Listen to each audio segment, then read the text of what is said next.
News साथीहरू, आज 3:15बाट सुरु हुन लागिरहेको अबको केही समयमा सुरु हुन लागिरहेको नेपाल भर्सेस इटालीको म्याचमा चाहिँ इटालीले टस जितेर बलिङ गर्ने निर्णय लिएको छ भने के लाग्छ साथीहरू?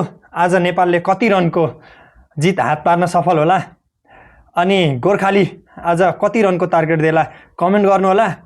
अनि आजको प्लेइङ 11को कुरा गर्नुपर्छ, शेरमल्लको ठाउँमा ललित राजवंशी मैदानमा उत्रिनेछन् अनि कतिको टार्गेट देला नेपालले कमेन्ट गर्नु होला। अनि अस्ति एकदमै राम्रो प्रदर्शन देखाएका लोकेश बम, दिपेन्द्र सिंह आइरी, क्याप्टेन रोहित पौडेल कस्तो प्रदर्शन होला र ओपनिङ जोडीले आज कति रन बनाउला साथीहरू कमेन्ट गर्नु होला।